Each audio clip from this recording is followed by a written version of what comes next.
Stop taking video button. Well, hello everybody, and greetings from the dank basement. You know, I forget that often beginners watch my videos here on YouTube.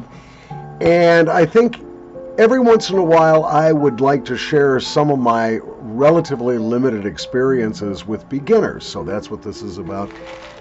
I don't know if I'm saying his screen name right, but this is from Serenabel, and he asked, do I inhale pipe smoke? No, I try not to. It's not necessary. I know some guys do, and some tobaccos are relatively easy to inhale. But you don't want to do that, and it's not necessary. Maybe I inhale a little bit if I do a French inhale or if I snork the tobacco badly, and I'll show you that in just a second. But generally speaking, your mouth tissues will absorb the nicotine, so inhalation is not necessary, and in fact it's a bad idea. Remember, this is going to be relatively high in tar and carbon monoxide, and you don't need to inhale it. He also asked why I poke my tobacco. It's not poking, it's tamping. Now, tamping is a method of making sure that the ember, the burning ember, the smoldering fire in the tobacco bowl stays in contact with new tobacco, and that allows combustion of the tobacco to continue in the bowl without needing to be constantly relit. Now, when you tamp, you do it very, very gently, and you don't have to do it real often. Just enough to keep that ember moving down through the pile of tobacco you've got in your bowl. Now, I probably should have described how I was filling this, but it's not difficult. I use either a gravity fill method when I'm using a ribbon cut tobacco. Tobacco comes in different kinds of cuts. Most commonly, you're going to find a ribbon or a shag cut tobacco, and that means it's basically chopped up enough that you can load it into the pipe without preparing it in a particular way. Some tobaccos you need to actually rub between your hands, bust them up a little bit in order to have them burn properly.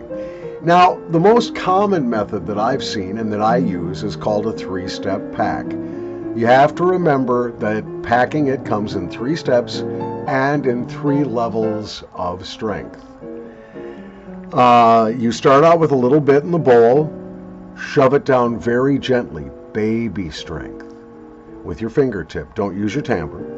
Then you load a little more in and push it down with just a little bit more force, mommy strength. And finally, fill the bowl basically to its rim, and then push it down a little harder, daddy strength. So that's the 3-step packing method. Well, what should you use for a first pipe? I like, for a beginner pipe especially, a Missouri Meerschaum corncob pipe. And the reason I like it is they're inexpensive to buy. They're not real fussy. You don't have to worry about building a cake in the bowl or any of the finer points of tobacco pipe smoking. And once you get your smoking technique down a little bit, maybe then buy a good but inexpensive Briar pipe. But to start, I like using the Missouri Meerschaum, and I wish that I had started. My first pipe was an absolute disaster. The guy was thinking of profits, not about teaching a pipe newbie how to have a good experience, thus ensuring repeat business. He was an idiot, and he sold me this really crappy factory second pipe that he said was a Savinelli. No, it probably wasn't. It was probably made in Guangdong or something. He sold me really crappy aromatic tobacco. In this case, it was Borkum Riff's cherry. Because of the cherry topping, it's going to burn hot and burn your tongue. He never suggested that I needed to clean the pipe with pipe cleaners between smokes. And he sold me a very inexpensive aluminum tamper / pipe nail for scraping out the old tobacco and tamping the new tobacco. It was a lousy experience. The pipe got hot because the wall was not, or the bowl was not correctly drilled. It was drilled slightly off center. So one of the outside walls of the pipe got very hot. The pipe gurgled really badly, probably because of the tobacco, but it didn't draw well. It was a bent billiard, and after about half the pouch of tobacco, I ended up throwing away like $70 worth of stuff.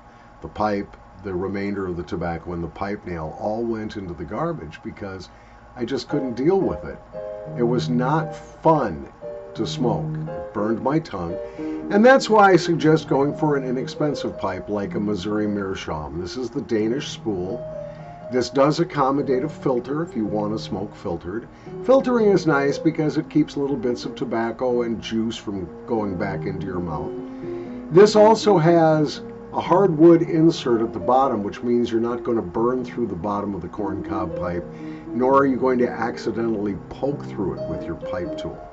Now I have kind of a weird pipe tool here. This is a Chinese-made monstrosity. We've got a pick for busting up the ember when you finish smoking your pipe. We have what is called a reamer. That's to scrape out the pipe if you're starting to build cake in it that gets a little too thick. And it's got a tamper at the bottom. Problem is, this tamper becomes unsoldered pretty easily and falls right off. I don't like these, but I got these so cheap on eBay that I bought a few of them. So anyway, let's light up the pipe and show you what we do. Oh, by the way, this is full. Now, I don't recommend an aromatic tobacco for your first tobacco.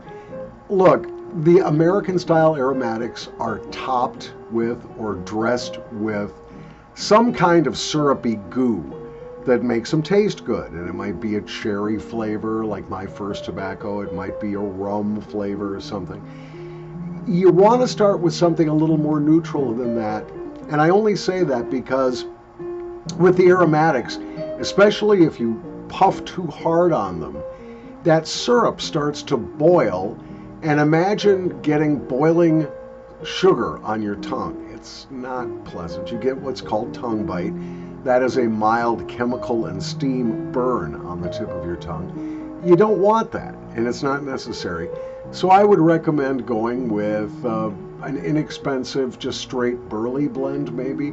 Something like a Prince Albert or Carter Hall, which is topped, but not excessively. Don't smoke Captain Black for your first bowl, okay? Just don't. You're going to get tongue bite. Now, what I'm smoking in this is the Lane HGL. It stands for Herman G. Lane, or Harold G. Lane, I forget which. The founder of Lane Tobacco. And it's a mixture of their RLP6, which is a topped aromatic. It does have that syrupy sauce on top of it. But it also has Latakia. Latakia is grown these days more in Cyprus. But you can also sometimes still find Syrian Latakia. It smells like a campfire when you smoke it. It also burns cool, and that helps this aromatic burn a little cooler in the bowl and makes tongue bite a lot less likely. So let's fire up the pipe. Now, the purists will tell you you want to always light your pipe with a match, a wooden match, or with a custom pipe lighter that has a softer flame jet. I've never had a pipe lighter that has worked for shit, and being blind, striking a match is a daunting prospect.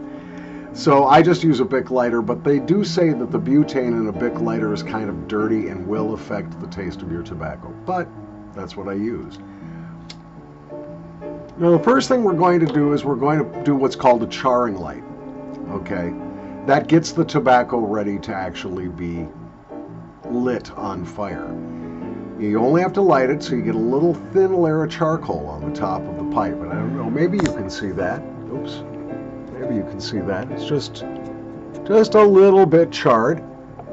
Then once it's charred, you go ahead and do the actual light.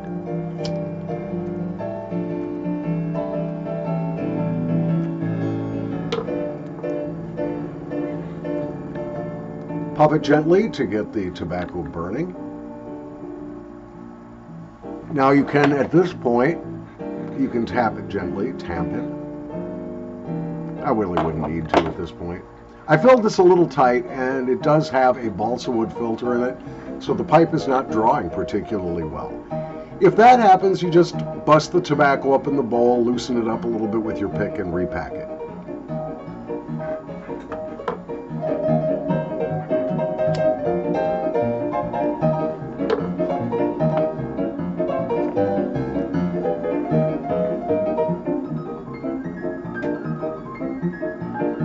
Delicious. Now, remember, you don't have to inhale.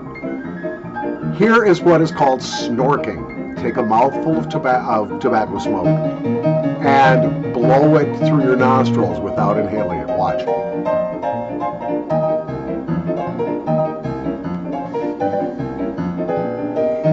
That lets you smell the tobacco as well as taste it.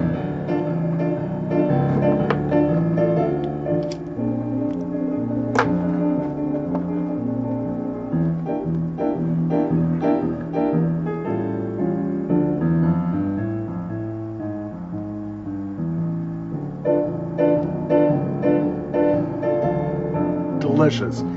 I don't know if that's going to help you, but that's how I got started properly smoking a pipe. A $15 corncob pipe, some inexpensive over-the-counter pipe tobacco, in this case bulk from Lane Limited. It's really good. Enjoy your pipe, and be sure to write me if you've got any questions. UncleSquinty@gmail.com.